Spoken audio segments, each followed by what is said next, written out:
Isang malakas na ingay ang gumising sa akin mula sa mahimbing na pagkakatulog. Marahan kong iminulat ang aking mga mata. Agad na bumungad sa akin si Uncle Joey. He's beside me. He's pounding something gamit ang isang palakol. Ilang sandali pa'y nakaamoy ako ng malansa. Napakasangsang at nakakasulasok ang amoy na iyon. Dahan-dahan kong sinilip ng mabuti kung ano ang kanyang ginagawa. He's pounding a pair of feet. Oo, putol na paa. Paa ng isang tao. Dahil sa kagimbal-gimbal na eksenang aking nakita, hindi ko na napigilang magpanik. Napabalikwas ako ng bangon paupo mula sa aking kinahihigaan. Malamig, giniginaw ako. Pero bakit ganito? Hindi ako makabangon. Pinagmasdan ko ang paligid at napansin kong malalim ang aking kinalalagyan. Nasa bathtub ako. Malamig, malansa at madilim. Tanging liwanag lang ng buwan mula sa bintana ang nagsisilbing ilaw. Kalahati ng bathtub ay may tubig. Halos kalahati ng aking katawan ay nakalubog sa tubig. Pinagmasdan ko ang tubig. Kulay pula ito. May dugo ang tubig na kinilalagyan ko ngayon. Kalahati ng katawan ko ang nasa ilalim ng tubig. Dahilan para makaramdam ako ng matinding lamig. Pinilit kong makatayo, subalit hindi ko magawa. Pinasadahan ko ng tingin ang buong paligid at naging malinaw sa akin ang katotohanan ng kasalukuyan akong nasa malawak na banyo.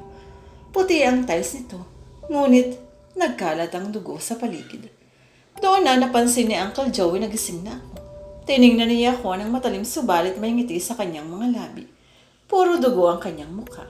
Gising ka na pala. Ang mga oras na iyon, nanumbalik na sa aking ala-ala ang mga huling pangyayari bago ako mapunta sa lugar kung nasaan ako ngayon. Naalala kong tinakasan ko siya. Animal ang lalaking ito. Demonyo siya at mamamatay tao. Siya ang pumatay sa pamilya niya, kaya ante at sa pinsan ko. Hindi ko napigilang mapaluha. Hindi ko maipaliwanag ang galit na nararamdaman ko para sa kanya. Teka, bakit hindi ako makapagsalita? Then I slowly touched my mouth. Napakalagkit ng bibig ko. Napakalansa. Nang tingnan ko ang aking kamay, matapos kong hawakan ang bibig ko, napatras ako sa aking nakita. Dugo. What the hell is happening to me? Bakit puro dugo ang bibig ko? Nang yumuko ako'y nakita kong umaagos ang dugo hanggang sa aking dibdib. Maging ang suot ko'y puno na rin ng dugo, subalit mukhang natuyo na kaya naman kulay itim na. Then I feel the pain in my head. Nang kapain ko ang ulo ko, nakita kong may dugo rin ito. Naalala kong pinukpok nga pala ako ni Uncle Joey ng martilyo sa ulo, dahilan para mawalan ako ng malay. Nakaramdam din ako ng kirot sa aking bibig, kaya naman napanganga ako dahil sa sakit. Bahagya akong napayuko at tumulo mula rito ang masagana at malapot na dugo. Sa puntong iyon ay tuluyan akong napaiyak. Nangangatog na ako dahil sa takot. Napakalakas ng kabog ng dibdib ko. Si Uncle Joey ba talaga ang gumawa sa akin ito? Hindi malayong tuluyan niya akong patayin. Maya-maya narinig ko na ang paghakbang niya palapit sa akin. Hindi ko siya magawang tingnan. Nanghihilakbot ako sa kanyang itsura. Puno ng dugo ang kanyang mga kamay, maging ang kanyang mukha. Batay sa ikinikilos niya, sa tingin ko'y wala na siya sa tamang katinuan. Hinagilap ng aking paningin ng pares ng paang kanina lamang ay walang awa niyang dinudurog. Lalo akong nakaramdam ng matinding takot ng mahagip na ito ng aking mga mata. Paa nga ang mga ito. Pares ng isang paa. Kaninong paa kaya ang mga ito? Kung gayon bago pa man ako tumuntong sa bahay na ito, may pinaslang na siya. Hindi pwede. Kailangan kong makatakas mula sa mga kamay niya bago pa man niya ako isunod sa mga kaawa-awa niyang biktima. Baliw ang taong to. Baliw ang Uncle Joey ko. Tinignan ko siya ng matalim. Halos hindi ko na maaninag ang kanyang mukha dahil punong-puno ito ng dugo. Wala akong ibang nakikita kundi ang madilim niyang mukha at ang malawak niyang ngiti na abot hanggang tenga. Ang kanyang mga mata ay natatabingan ng mahaba at kulot niyang buhok na natatabunan naman ang itim niyang sombrero. Hindi na siya ang kasintahan ko. Hindi na siya ang Uncle Joey na kilala ko. Gusto ko siyang murahin at pagsalitaan ng masama.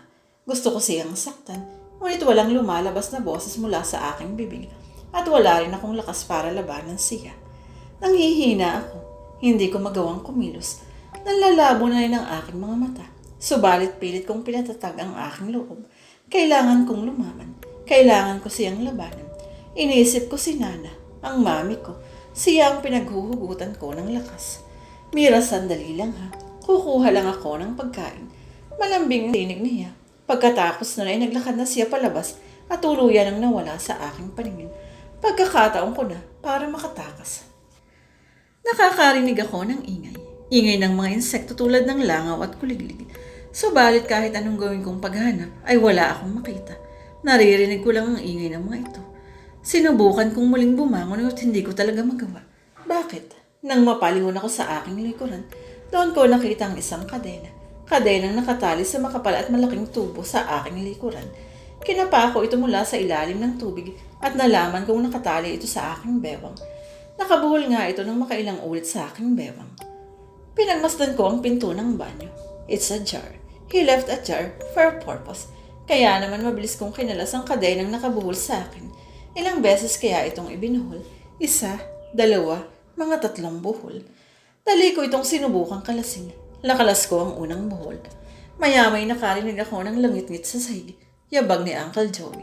Lalo kong binilisan ng kilos ko. Kinapa kong muli ang kadena. Mahigpit ang pangalawang buhol. Mira, tinig ni Uncle Joey. Pero mahina ang kanyang boses.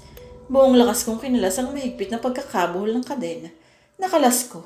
1 buhol na lang. Mira, papalapit na siya. Rinig na rinig ko na siya. Huminga ako ng malalim. Mahigpit ang pangatlong buhol.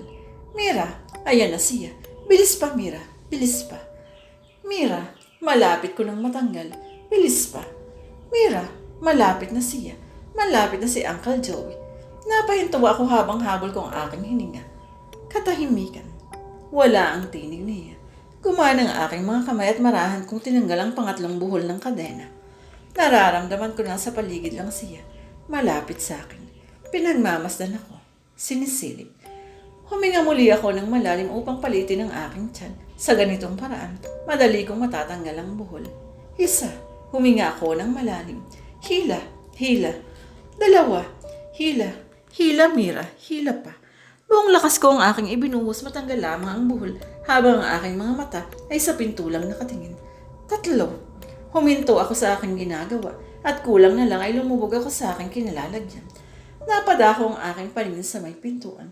May nakikita akong mga mata. Nakasilip ito sa akin. Kumukurap ang mga ito habang nakatingin sa akin. Kumilos muli ang aking mga kamay upang tanggalin ang pangatlong buhol habang ang paningin ko ay hindi kumakalas sa mga matang nakasilip sa akin. Sigurado akong hindi kay Uncle Joey ang mga matang ito. Kung gayon, kanino ang mga matang ito? Maya-may nakalas ko na ang pangatlong buhol. Bahagya akong umangat sa aking pagkakaupo upang pagmasdan ng mabuti ang mga matang ito na ngayon ay nakasilip pa rin sa akin. Parang nakita ko na ang mga matang ito dati. Habang tumatagal kasi, unti-unti itong nagiging pamilyar sa akin. Sino nga ba ang may mga matang katulad ng kasalukuyan kong nakikita? Napalunok ako ng mariin nang mapagtanto ko na kung sino ang nagmamayari ng mga matang iyan. Tama, kilala ko na kung kanino mga mata ito. Pero imposible. Napaigtad ako sa gulat nang biglang sumara ng malakas ang pinto. Habol-habol ko ang aking paghininga at napakatindi ng aking kaba. Kilala ko kung sino ang taong yun. Kilala ko ang nakasilip na iyon. Ilang segundo lang ay marahang bumukas ang pinto. Rinig na rinig ko ang paglangit-ngit nito dahilan para mapapikit ako sa takot. Pakiramdam ko hindi ko kakayaning makita kung sino man ang iluluwa ng naturang pintuan. Katahimikan. Dahan-dahan kong iminulat ang aking mga mata. Mira, oh God, napakawag ako sa sobrang gulat. Kumain ka muna. Si Uncle Joey habang nilalahad sa akin ang dala niyang plato. Madilim ang kanyang mukha at tangi ang nakakatakot niyang ngiti. Ang aking nakikita. Hindi ko siya sinubok. Gusto kong sabihin sa kanya na hindi ko gusto ang kanyang iniaalok. Pero paano? Hindi ako makapagsalita. Umupo siya sa aking harapan at sinilip niya ang aking mukha. Kumain ka muna. Pagkatapos uuwi na tayo. Uuwi? Sinong niloko niya? Umiling ako. Kumain ka muna, sige na. Pagsusumamo niya habang pilit iniabot sa akin ang hawak niyang plato. Uwe, umungu lang ako dahil wala talagang boses na lumalabas sa aking bibig. Bukod dito, pakiramdam ko may kakaiba sa bibig ko. Mahapdi, masakit, hindi ko maipaliwanag. Nagbago ang timpla ng kanyang mukha at sa paningin ko'y tila nagmukha siyang demonyo. Kakainin mo ba ito o hindi? Asik niya sa akin. Nakaramdam ako ng matinding takot nang sigawan niya ako. Nagulat pa ako nang bigla niya akong sabunutan. Mariin yun, malakas at marahas. Tila hihiwalay sa anit ko ang aking buhok dahil iwinasiwas niya yun. Kakainin mo ito o kakalbuhin kita. Mahigpit ang pagkakakapit niya sa buhok ko. Wala naman akong nagawa pa, kundi ang mapahagulhol na lang sa sakit. Napakasakit. Wala na akong magagawa pa. Kaya naman mahirap man, napilitan na rin akong tumango bilang pagsang-ayon. Bumitaw siya sa buhok ko. Nasulyapan ko ang ilang hibla ng buhok na nalaga sa tile floor mula sa kanyang kamay. Napakalakas niya. Sandali lang niya akong sinabunutan, ngunit napakarami ng hibla ang natanggal niya mula sa aking anit. Iniabot niya sa akin ang isang platito may kaunting kanin. Sa ibabaw nito ay may ulam. Inabot ko naman iyon mula sa kanya. Kumain ka ah. Bilisan mo para makauwi na tayo. Heto na naman siya. Napakalambing ng tono. Wala naman akong ibang choice kundi kumain. Isa pa kailangan ko na rin ito para magkaroon ako ng lakas. Lakas para makatakas.